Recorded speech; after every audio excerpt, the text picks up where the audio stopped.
प्रेम से बोलो श्री कृष्ण भगवान की जय, भोले भंडारी की जय। एक बार बोल दो ना राधे राधे। प्यारे भक्तों, मित्रों, माताएं और बहनें, हमने पिछले धारावाहिक में आपको कुछ अनमोल वाणियाँ बतलाई थी, जैसे कि स्वयं से आनंद की जगह नफरत में बदल जाती है। ये पिछले एपिसोड में हमने आपको बतलाया था। मैं थोड़ा सा आपकी यादगार के लिए कि आनंद क्या है, सब वो आनंद का कोई लाभ नहीं मिलता। वो आनंद जो क्षणिक भर के लिए था, हमेशा के लिए समाप्त हो गया। वे शरीर जिसको देख देख कर इतराता था, उसी आनंद में अहंकार का प्रतीक लोभन शरीर नाशवान होने लगता है। फिर समय करवट बदलता है तो दर्पण तो झूठ नहीं बोलता, स्वयं से आनंद की जगह नफरत में बदल जाती है। यहाँ तक हमने पिछले धारावाहिक में आपको बतलाया था।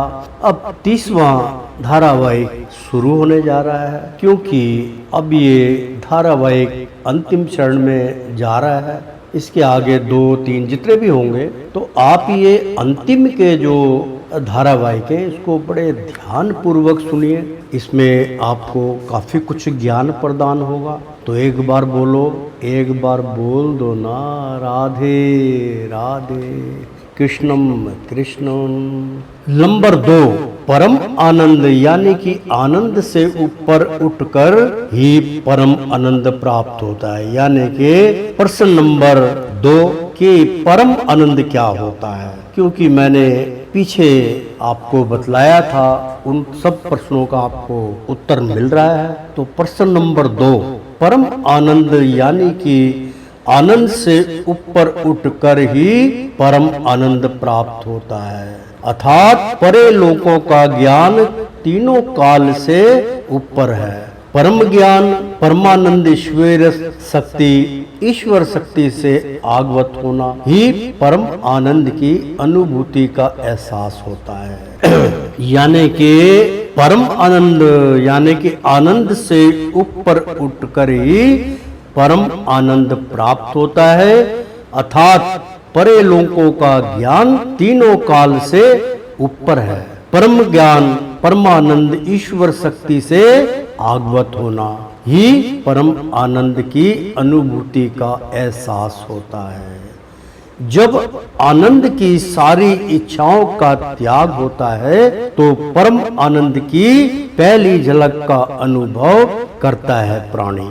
अर्थात जैसे जब संपूर्ण रूप से मन आत्मा से प्राणी दुखी हो जाता है, जब चारों ओर से प्राणी को संकट घेर लेता है, जैसे पारिवारिक समस्या आन पड़े, पत्नी व बच्चे अपनी मनमानी करने लग जाएं, कारोबार में भी खींचातानी चल रही हो और कष्ट पे कष्ट भोगने जैसी स्थिति दिन पर दिन बढ़ रही हो, तो प्राणी अपने आप को अधीन महसूस करने लगता है। असहाय बेसहारा होने जैसी स्थिति आ जाए, फिर अचानक सब कुछ ठीक होने लग जाए, सब कुछ अनुकूल नजर आने लग जाए, तब प्राणी को परम आनंद का एहसास होता है। और जीवन में उतराव चढ़ाव ही जीवन में आनंद और परम आनंद की अनुभूति का एहसास दिलाता रहता है। याद रखिए, जब प्राणी अत्यंत दुखी होता है तो वो बिल्कुल चुप्पी भी साध लेता है, और उसको ऐसी स्थिति में भगवान शांति संयम का दान देते हैं और प्राणी बिल्कुल शांत हो जाता है। इस अवस्था में प्राणी से वो सारे आनंद पृथक हो जाते हैं जिसको वो सेवन करता रहता है। मैं दोबारा इसको रिपीट करता हूँ। इस अवस्था में प्राणी से वो सारे आनंद पृथक हो जाते हैं जिसका वो सारी जिंदगी सेवन करता है। और प्राणी का मन, आत्मा सभी बिल्कुल शांत अवस्था में चले जाते हैं, जैसे प्राणी की सारी इंद्रियां उसके वश में हो गई हो। जब जाकर प्राणी को परम आनंद की प्राप्ति होती है और उसका धीर बनता जाता है। तत्पश्चात उसका चीर ध्यान भगवान की भक्ति में विलीन होने लगता है। क्योंकि जो भी इंसान पूरी जिंदगी में आनंद लेता है, जिसको वो आनंद समझता है, जो अभी मैंने प्रसंग सुनाया आपको कि वो ऐसे आनंदों को या ऐसे आनंदों के आनंद पृथक हो जाते हैं जिसको वो चाव से सेवन करता था, बड़े चाव से उसका आनंद लेता था, वो सब एक दिन मिथ्या चले जाते हैं। तो भगवान की भक्ति में विलीन होने लगता है, अर्थात उस प्राणी को भक्ति प्रदान हो जाती है। और प्राणी को जब लगन लग जाती है तो परम आनंद की प्राप्ति होने लगती है। इसी को परम आनंद कहते हैं। नंबर 3, मतलब प्रश्न नंबर 3, प्रेम क्या है? प्रेम ईश्वर का ही नाम है। जो प्राणी केवल ईश्वर के बताए हुए कर्म से जुड़कर कार्य करता है, जो भी कर्म करता है प्रभु की इच्छा समझकर करता है, वही प्रेम है। प्रेम केवल ईश्वर से किया जाता है। अब मैं प्रेम की संपूर्ण डेफिनेशन समझाने की कोशिश करता हूँ कि वास्तव में प्रेम है क्या, समझाने की कोशिश करता हूँ। प्रेम क्या है? साधारण प्राणी प्रेम और प्यार को एक ही तराजू में तोलता है, यह सबसे बड़ी भूल है। भगवान श्री कृष्ण को अहम अहंकार से धन से तोलने की कोशिश की गई। आपने भगवान श्री कृष्ण का जो सीरियल था, जो उनके ग्रंथों के द्वारा बनाया गया था, रामानंद सागर जी ने बनाया था, तो उस कृष्ण लीला के अंदर ये भी एक प्रसंग था जिसको समझाने की मैं पूरी कोशिश कर रहा हूँ। अब ध्यान से सुनिए। साधारण प्राणी प्रेम और प्यार को एक ही तराजू में तोलता है, क्योंकि संसार में यदि आप किसी से प्रश्न कर देते कि भाई प्रेम क्या है और प्यार क्या है, तो उत्तर में जवाब यही देगा कि प्रेम और प्यार एक ही है।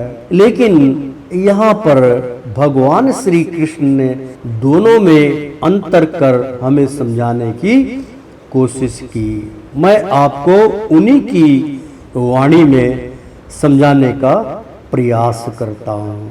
साधारण प्राणी प्रेम और प्यार को एक ही तराजू में तोलता है, यह सबसे बड़ी भूल है। भगवान श्री कृष्ण को अहम अहंकार से धन से तोलने की कोशिश की गई, परंतु धन जन सब समाप्त हो गया, परंतु भगवान श्री कृष्ण जी का पल्ला भारी था, वो तुल नहीं पाए। सब प्राणियों की, पटरानियों की, माता पिता गुरुजन की लाज बचाने के लिए माँ राधा ने, यानी कि माँ प्रेम ने, मतलब राधा का दूसरा नाम प्रेम है। भगवान का नाम जैसे प्रेम है, राधा का भी दूसरा नाम प्रेम है। तो माँ प्रेम ने, यानी कि माँ राधा ने एक मुंदरी व एक तुलसी के पत्ते से तोल पूरा कर दिया और पल्ला बराबर हो गया। ध्यान दीजिए, अगर चूक गए तो प्रेम की परिभाषा, प्रेम की डेफिनेशन भूल जाओगे। मित्रों, भक्तों, धन जन हीरे मोती सोना चांदी, कीमती आभूषण व अहम अहंकार, इन सब की तुलना प्रभु श्री कृष्ण जी महाराज ने केवल प्यार से की, जो प्रति एक प्राणी करता है। प्रभु का भार तीनों लोकों के बराबर था, नहीं उठा पाए। ये बहुत ही सुंदर प्रसंग है। इसको ध्यान से सुनेंगे तो संपूर्ण आपको पूरा ये समझ आएगा। ध्यान दीजिए, अगर चूक गए तो प्रेम की परिभाषा यानी उसकी डेफिनेशन भूल जाओगे। मित्रों, भक्तों, धन जन हीरे मोती सोना चांदी कीमती आभूषण व अहम अहंकार, इन सब की तुलना प्रभु श्री कृष्ण जी महाराज ने केवल प्यार से की, जो प्रत्येक प्राणी करता है। प्रभु का भार तीनों लोकों के बराबर था, नहीं उठा पाए, परंतु दूसरे पड़ने में केवल प्रेम नहीं था, माँ राधा रानी का प्रेम था। केवल एक तुलसी के पत्ते से भार हल्का हो गया और हरि महाराज श्री कृष्ण जी सहज ही उठ गए। इससे बड़ा तर्क कोई नहीं दे पाएगा। यही अंतर है प्रेम और प्यार में। दोनों को एक पड़ने में तोलना मूर्खता है। प्रेम केवल ईश्वर से ही करो, भक्ति अवश्य ही प्रदान होगी। नंबर 4 मतलब प्रश्न नंबर 4, प्यार क्या होता है? क्यों अभी प्रेम और प्यार का चल रहा था, तो चौथे प्रश्न में आप लोगों ने प्रश्न किया कि प्रभु प्यार क्या होता है।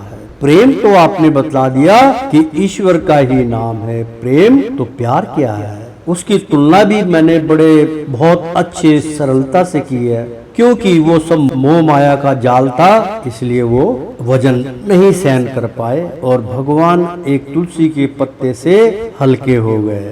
तो नंबर 4 में प्यार क्या होता है, प्यार की परिभाषा क्या है? प्यार एक प्रकार का मोह है जो छूटता नहीं। ध्यान से सुनिए, प्यार क्या होता है और प्यार की डेफिनेशन यानी कि प्यार की परिभाषा क्या है। प्यार एक प्रकार का मोह है जो छूटता नहीं, मिथ्या चला जाता है। इस भौतिक संसार को ही प्यार कहते हैं। भौतिक संसार में हर वस्तु का भोग पान किया जाता है। एक भी वस्तु ऐसी नहीं जिसका भोग पान नहीं किया जाता हो। जिस वस्तु से हम प्यार करते हैं वो सभी एक समय ऐसा आता है वह मिथ्या चली जाती है। यानी कि प्यार में हमेशा धोखा ही मिलेगा, चाहे कितना भी चाहने वाला हो, चाहे रिश्तेदारी में हो या आप जहां काम करते हैं वहां के लोग हो, सब प्यार का दिखावा करके आपके हम सफर बन जाएंगे। वक्त आने पर 1 मिनट में निगाहें फेर लेंगे। इसी चिड़िया का नाम है प्यार। यह संसार में जितनी भी वस्तु है आप सबसे प्यार करते हैं और भूल जाते हैं कि जिस चीज से हम प्यार कर रहे हैं वो एक दिन मिथ्या ही चली जाएगी। सर्वप्रथम तो आपका स्थूल शरीर ही है। बहुत अच्छा इसका उदाहरण है कि सर्वप्रथम सबसे पहले तो आपका स्थूल शरीर ही है जो नाश्वर नाशवान है, और आप चाहे किसी इंसान से किसी नारी से प्यार करते हैं वो भी एक दिन छूट जाएगी। बस यही अंतर है प्यार में। प्यार ईश्वर का मोह जाल है, मोह माया है। इसी में फंसकर जीवन काल समाप्त हो जाता है।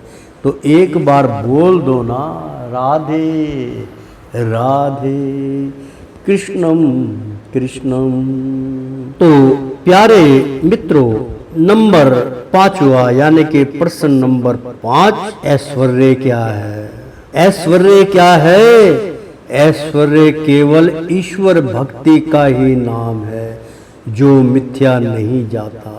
ध्यान दीजिए, आप लोगों ने जो प्रश्न किए हैं महाराज हरि अपने मुख द्वारा उसका आपके क्वेश्चनों का आंसर दे रहे हैं, प्रश्नों का उत्तर दे रहे हैं। तो कृपया इनको ध्यान से सुनिए और भगवान श्री कृष्ण के बताए हुए मार्ग पे चलिए। नंबर 5 प्रश्न था कि ऐश्वर्य क्या है? ऐश्वर्य केवल ईश्वर भक्ति का ही नाम है जो मिथ्या नहीं जाता, अन्यथा आप जिसको ऐश्वर्य समझते हैं, जैसे आपके पास कोठी है, बंगला है, मोटर गाड़ी है, नौकर चाकर हैं, बेशुमार दौलत के मालिक हैं, आप या साधारण प्राणी इसी को ऐश्वर्य समझ बैठता है और अहम अहंकार क्रोध के वशीभूत होकर रह जाता है। कहते हैं रस्सी जल गई पर ऐंठन नहीं गई। मित्रों, कई मेरे जो सुनने वाले दर्शक हैं उनमें कई आत्माएं शुद्ध हैं जो बार बार प्रश्नों को पूछ लेती कि गुरुदेव इसका उत्तर बताइए, इसका उत्तर बताइए। तात्पर्य ये हुआ कि आप अपने घर में इस प्रसंग को सुन रहे हैं, चार परिवार में सुन रहे हैं, एकांत में सुन रहे हैं, आपके समझ में नहीं आ रहा है, उसका कारण मात्र क्या होता है। घड़ी घड़ी आपको इसको बैक करना पड़ता है, फिर सुनना पड़ता है, फिर बैक करना पड़ता है, फिर सुनना पड़ता है। कारण क्या है कि आपका जो ध्यान है वो बट चुका है, इसलिए एक ही तर्क में फंस के रह जाते हैं और आगे का तर्क निकल जाता है। तो लिहाजा कृपा करके इस प्रवचन को ध्यान से सुनिए तो एक बार में ही आपके समझ में आ जाएगा। मैं तो कई बारी दो तीन बार आपको समझाने की पूरी कोशिश करता हूँ। तो एक बारी फिर मैं आपको इसके बारे में थोड़ा सा बता दूं। ऐश्वर्य, साधारण प्राणी इसको ऐश्वर्य समझ बैठता है और अहम अहंकार क्रोध के वशीभूत होकर रह जाता है। कहते हैं रस्सी जल गई पर ऐंठन नहीं गई, और प्राणी भूल जाता है इसमें से एक भी ऐश्वर्य आपके काम नहीं आएगा। आज आपके पास है, कल किसी और के पास चला जाता है, यानी चलता रहता है। केवल ऐश्वर्य जो ईश्वर के पास है, वास्तव में ऐश्वर्य वही है। वह ऐश्वर्य जो ईश्वर के पास है, वह यदि आप पाना चाहें तो आप पा सकते हैं। उसके लिए ईश्वर से प्रेम भक्ति प्राप्त कीजिए, ईश्वर से प्रेम कीजिए। जब आप भक्ति से प्रेम करेंगे तो प्रेम भक्ति सागर में डूब जाता है और ईश्वर भक्ति प्राणी को प्राप्त होने लगती है। यानी कि इस प्रसंग को आप दोबारा सुनिए, ध्यान दीजिए कि यदि आप, यानी कि ऐश्वर्य जो ईश्वर के पास है, जो हमारे इष्ट है, हमारे प्रभुओं के पास है। अब मान लीजिए हमारे देश के प्रधानमंत्री हैं, आज इस भरी सभा में सब लोग जानते हैं कि हमारे आज के जो प्रधानमंत्री हैं श्री मोदी साहब, और उनका पूरा नाम है दामोदर नरेंद्र मोदी जी, और काफी भक्त आदमी हैं, परमात्मा का ध्यान करते हैं, प्रभु के मानने वाले हैं, और हम सबके लिए वो आगे चलने की राह दिखाते हैं, कुछ पक्का करते हैं। परंतु उनके पास भी वो ऐश्वर्य नहीं है जिसका मैं उल्लेख कर रहा हूँ। जरा ध्यान दीजिए, उनके पास तो सोने का समय भी नहीं है, कई बारी खाने का समय भी नहीं होता, रात दिन उनको काम करना पड़ता है और 24 आवर्स उनका दिमाग वर्किंग करता है। तो उसको हम ऐश्वर्य नहीं कहेंगे। मित्रों, इतना बड़ा मैंने आपको उदाहरण दिया है कि जो इतने बड़े देश का, भारतवर्ष देश का जो प्रधानमंत्री है, जो जनता ने चुन के उनको ईश्वर का दर्जा दिया है, वो भी एक राजा है, ईश्वर के समान होता है।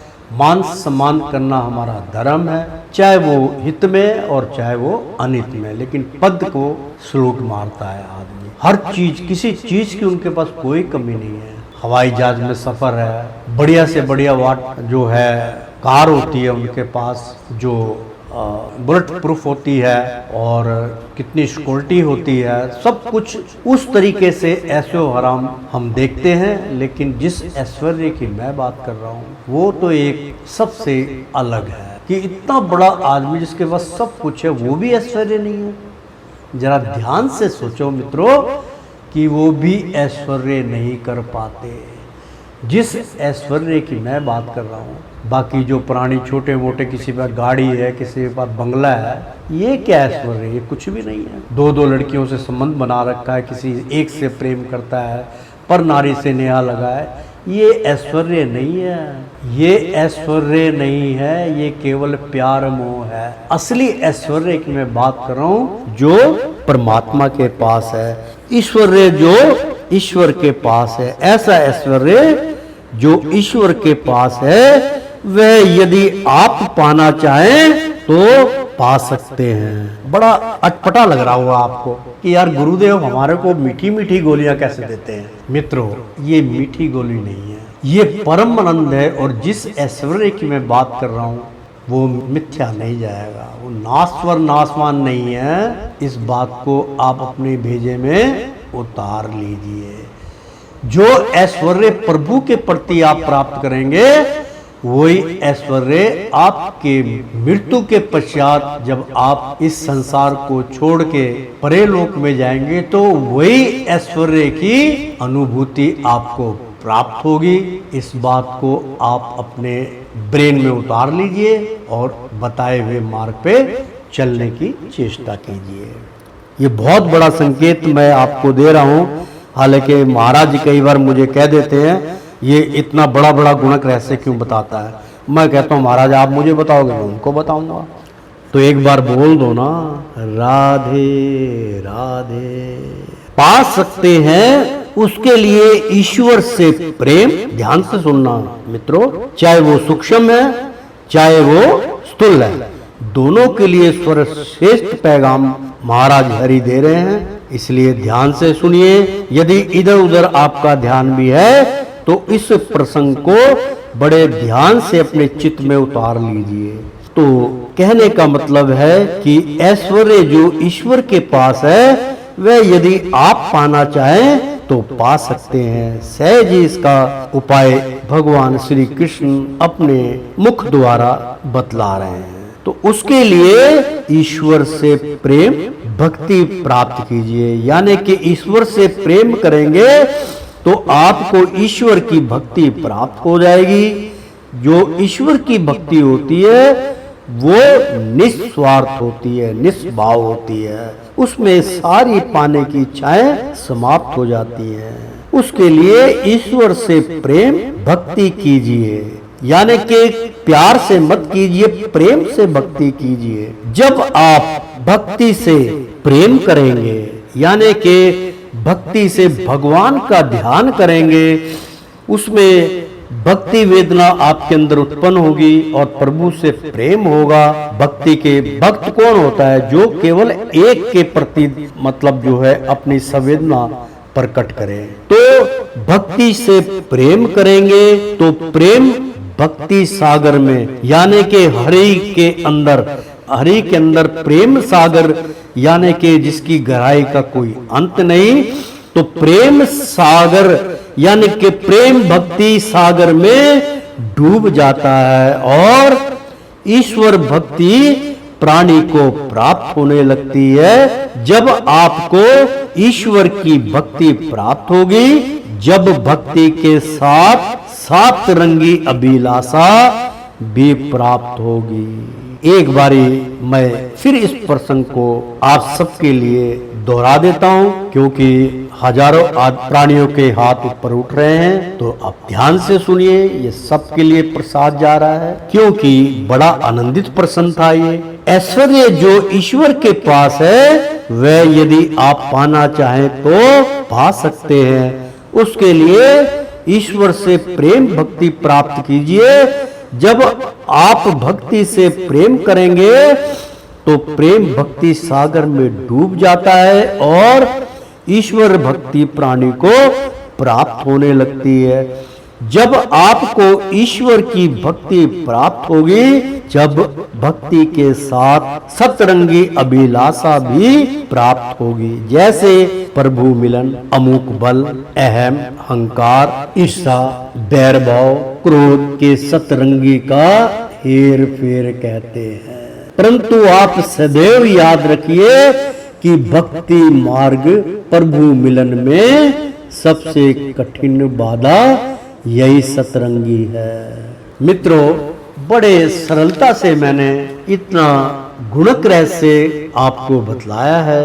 गुणक रहस्य जो होता है वो अद्भुत होता है। आपने इस प्रसंग को बड़े ध्यान से सुना, क्या समझा? एक बार फिर मैं समझाता हूँ आपको। सारे मित्र, सारे सुनने वाले भक्तों, इस प्रसंग को बड़े प्रेम से सुनो, ईश्वर को मध्य नजर रखते हुए सुनो।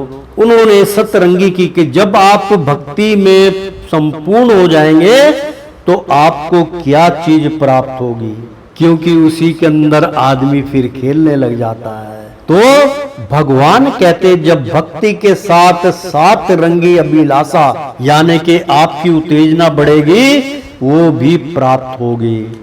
जैसे प्रभु मिलन, प्रभु आ जाओ, प्रभु मिल जाओ, यानी कि उसमें आप विलीन होने लगेंगे।